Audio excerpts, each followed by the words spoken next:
the naysayer, or at least expressing cynicism. Is Stephen listening to this? Hi, Stephen. It's Carl.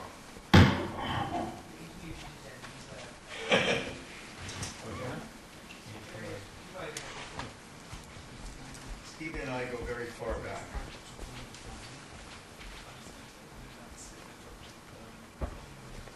We're going to miss some really great stuff. Yeah. I'm going to give a little preview of some of the stuff I want to talk about tomorrow when I give a talk on a project that I'm involved in.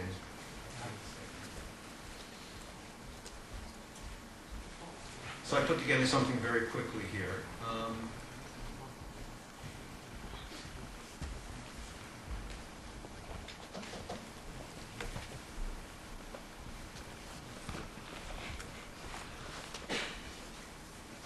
My daughter.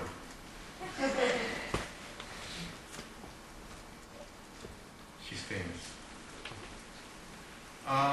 And, you know, I've heard Stephen talk about how we're going to go to heaven really soon.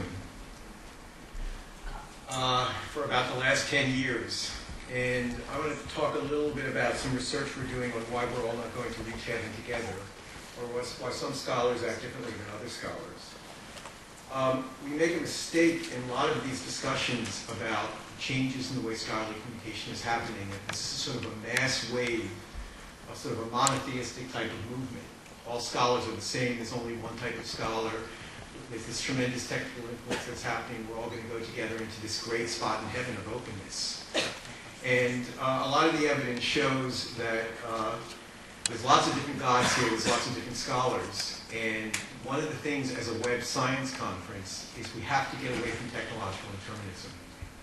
As a group of people, we have to get away from the fact of saying that, well, there's this great thing called the web that's happening and everybody's going to follow along in march step and you have this sort of mass wave of adoption happening. And pay attention to some of the larger issues that we're talking about in the web science domain, such as the social science issues, such as the behavioral issues, such as the cultural issues.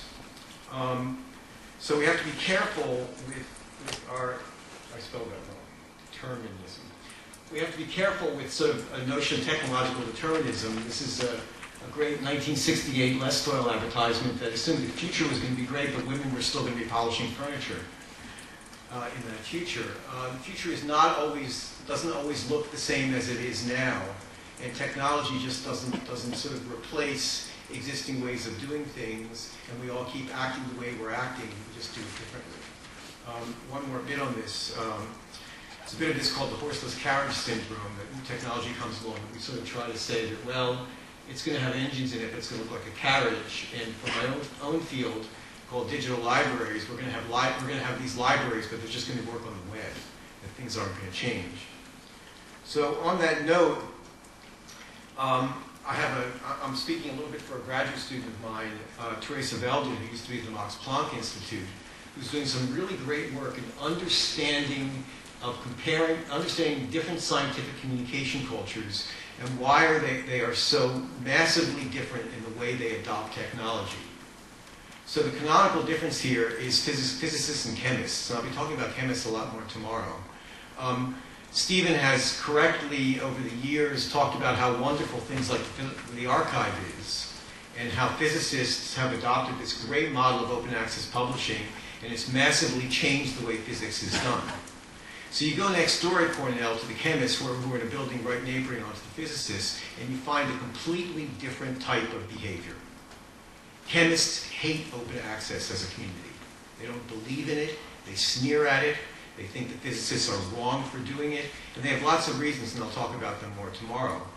But I think as web scientists, and these are mostly Teresa's slides, and I'm just speaking as her PhD advisor, I think as web scientists, our job is to understand why this is happening and not think that we're going to have this technology called HTTP, HTML, Web 2.0 type of things, and that things are going to happen in this manner of unity. That these people act differently, and we've got to figure out how to study them.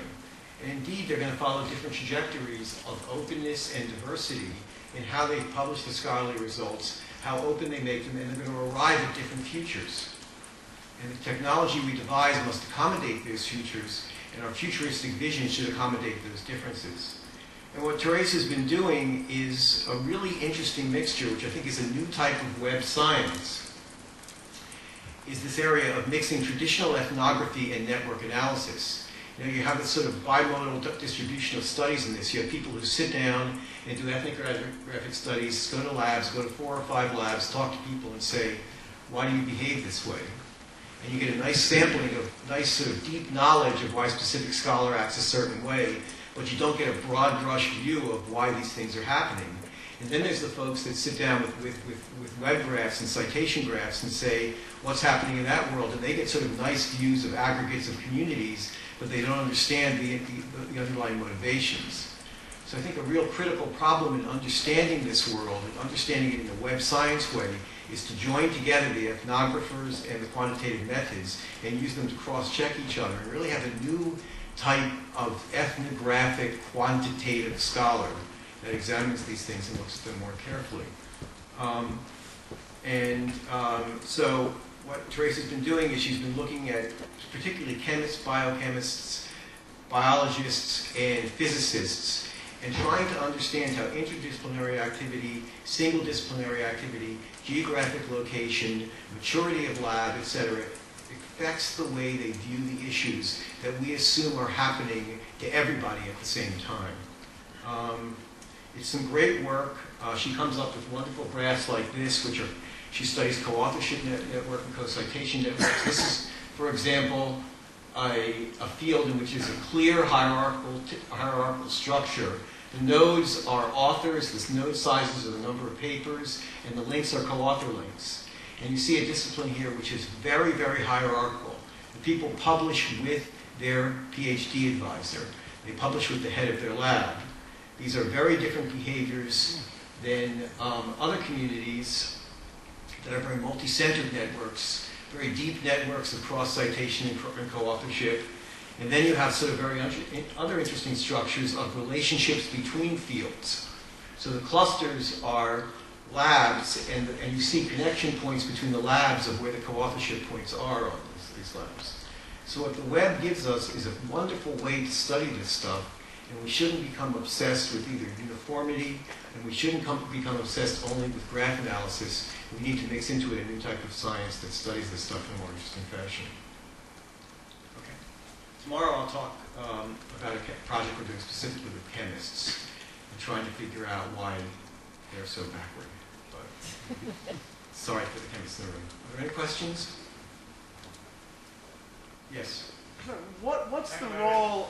I mean, my guess would be, just naively, my guess would be that some of the differences between different disciplines adopting open access and not open access has to do, to some extent, with financial incentives and lack thereof? Or is this not true? It's one.